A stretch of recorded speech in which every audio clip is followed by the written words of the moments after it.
elle est essentielle. Il suffit pour le remarquer de pointer simplement que le premier chapitre du Nouveau Testament est une généalogie qui part d'Abraham pour aller jusqu'à Joseph, le père adoptif de Jésus. C'est-à-dire que le Nouveau Testament prend soin d'enraciner son annonce dans une histoire, et dans une histoire qui remonte à Abraham.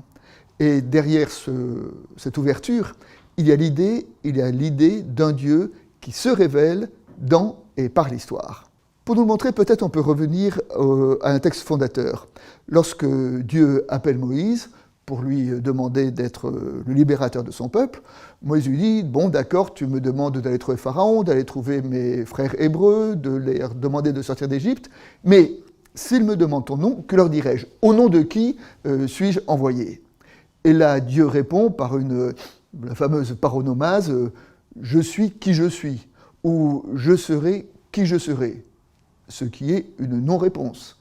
Une façon pour Dieu de dire « Peu importe mon nom, c'est en vivant, en étant libéré, que tu verras que je suis le libérateur. » Et donc c'est l'idée d'un Dieu qui ne se révèle pas par un nom, mais qui se révèle par une histoire. On trouve le même thème dans la vocation d'Abraham. Lorsque Dieu s'adresse à Abraham, il ne lui dit pas « quitte ton pays pour aller à tel endroit ». Il lui dit « quitte ton pays vers le lieu que je te montrerai ». C'est-à-dire que c'est en marchant que Abraham découvrira le lieu où il doit se rendre. Et donc quand Dieu se révèle à Moïse en disant « je suis qui je suis », Eyé Asher, Eyé en hébreu, et quand la Bible a été traduite en grec, cette expression a été traduite en grec par ego eimi, je suis en grec, o on, je suis l'être, ou je suis l'étant. Et entre la version hébreu, je suis qui je suis, et la version grecque, je suis l'être, il y a un changement dans la considération de Dieu. Je suis qui je suis, c'est un Dieu qui se révèle dans l'histoire. Je suis l'être, c'est un Dieu qui se révèle ou qui se manifeste par ses attributs. Alors Dieu, on dit que c'est celui qui est la cause première, que Dieu est celui qui est immortel, que Dieu est celui qui sait tout, que Dieu est celui qui peut tout. Et entre le « je suis qui je suis » et « je suis l'être », eh bien c'est toute la différence entre le Dieu de Moïse et d'Abraham et le Dieu d'Aristote et des Grecs. Et donc, les livres historiques sont là pour nous dire un Dieu qui se révèle et qui se manifeste dans l'histoire.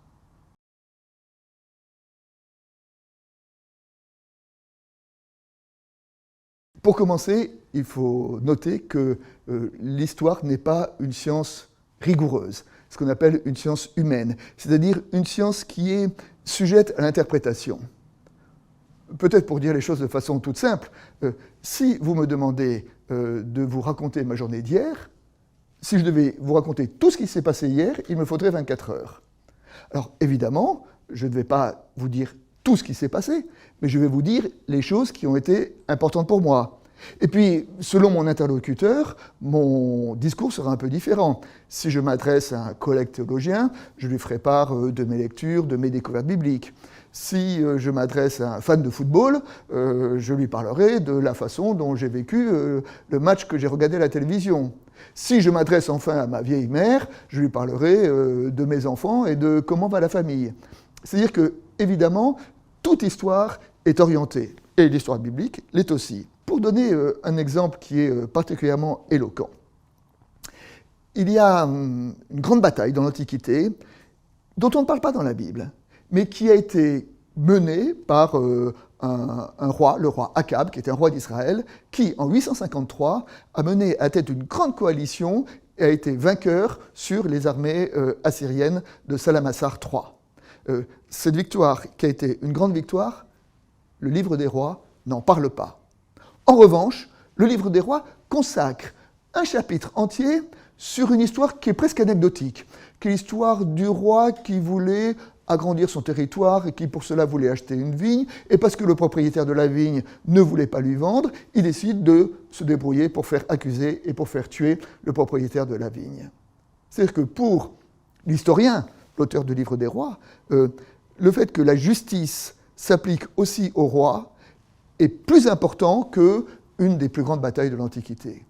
Et on voit comme toute lecture de l'histoire est orientée, et bien celle des auteurs bibliques aussi.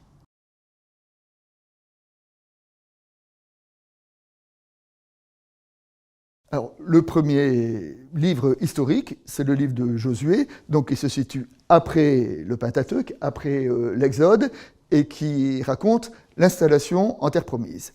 Et puis ensuite, le livre des Juges dit le premier mode de gouvernement des enfants de Jacob en terre promise sous le régime de ce qu'on appelle l'amphictyonie, c'est-à-dire une fédération extrêmement souple, sans pouvoir centraliser. Mais ce régime politique ne fonctionne pas. On voit une dégradation progressive dans le livre des Juges et à la fin, qui débouche sur, dans le premier livre de Samuel, sur la demande d'un roi. Donc il y a l'installation de la royauté, et puis on nous raconte, avec l'arrivée du roi David, une sorte d'apogée dans l'histoire d'Israël. L'histoire d'Israël, ça part par une promesse faite à Abraham. Dieu dit à Abraham, pars vers le pays que je te montrerai, et je te donnerai une terre et une descendance. Et bien, d'une certaine façon, nous pouvons considérer que cette promesse est réalisée sous le règne de David. Sous le règne de David, les enfants de Jacob constituent un peuple uni, sous un roi, dans une terre, avec une capitale, Jérusalem, et qui aura bientôt son temple. Donc David se situe à un sommet de l'histoire, mais qui dit sommet dit aussi commencement de la redescente, et après David, les décennies, les siècles qui vont suivre vont être une dégradation progressive de l'histoire. Alors ça va être d'abord la scission du pays en deux pays, hein, le royaume du nord d'Israël et le royaume du sud, le royaume de Juda. Et puis le royaume d'Israël, le royaume du nord, va tomber sous les coups des armées assyriennes qui prendront Samarie, sa capitale, en 722. Et puis Jérusalem va tomber sous les coups de l'armée babylonienne, conduite par Nabuchodonosor, en 587.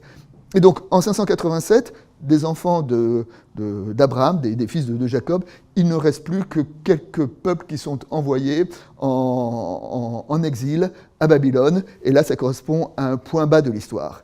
Et puis, la fin des livres historiques, avec les livres d'Esdras et de Néhémie,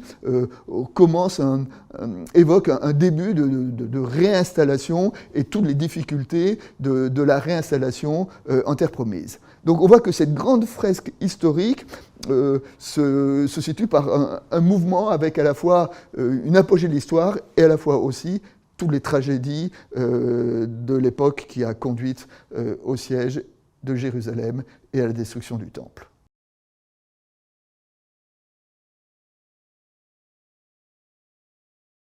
Le livre de Josué, dans sa première partie, évoque effectivement la politique de l'anathème. C'est-à-dire que le peuple, en arrivant en terre promise, est invité à nettoyer la terre de tous ses habitants, ce qui est absolument épouvantable.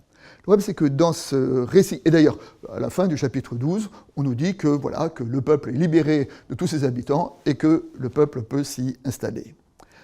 Le problème de cette lecture, c'est qu'on trouve entrelacé avec cette lecture une autre lecture qui nous parle d'une conquête beaucoup plus progressive par assimilation. Dans la deuxième partie du livre de Josué, on dit plusieurs fois qu'une fois que les différents territoires ont été attribués aux tribus, que les tribus ne s'y installent pas, parce qu'il reste encore des habitants. Et puis enfin, dans le livre des Juges, il y a un verset qui dit que le peuple a habité au milieu des peuples qui occupaient la terre promise, qu'ils ont marié leurs enfants, et que donc il parle d'une conquête beaucoup plus par assimilation que par une conquête radicale. Alors, quand on est en présence de deux lectures différentes, évidemment, on doit se poser la question laquelle est la plus juste historiquement.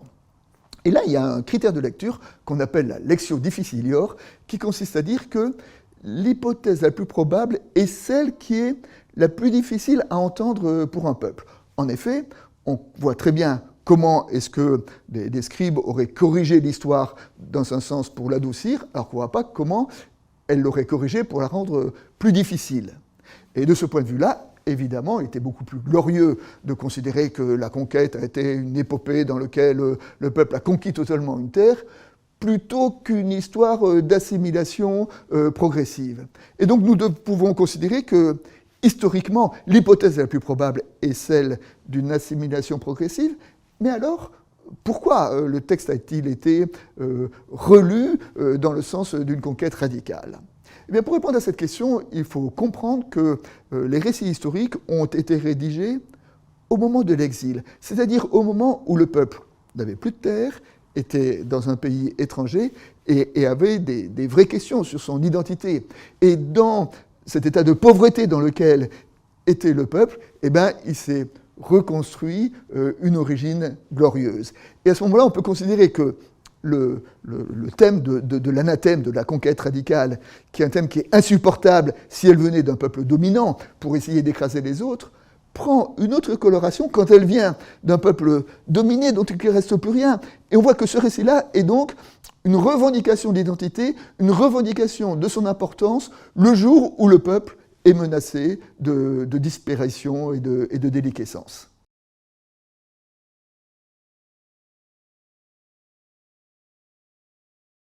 Un jour que j'étudiais le livre de Ruth pour une étude biblique, avec essentiellement des femmes qui étaient toutes d'origine africaine, il y a une des femmes qui a dit « Mais si je comprends bien, le livre de Ruth, c'est quoi? C'est l'histoire de deux femmes qui émigrent, une plus âgée, une plus jeune. Les deux femmes décident de faire alliance et la plus âgée dit à la plus jeune « Débrouille-toi pour trouver un riche, épouse-le pour que nous ne mourions pas de faim. » C'était un peu hardi comme interprétation, mais ça correspond un peu au livre de Ruth. Et la femme d'ajouter, mais des histoires comme ça, dans les milieux de l'immigration, aujourd'hui encore, on en connaît à l'appel. C'est une façon de dire que le livre de Ruth raconte une histoire tout à fait ordinaire. Mais alors, la question se pose, que fait-elle dans la Bible?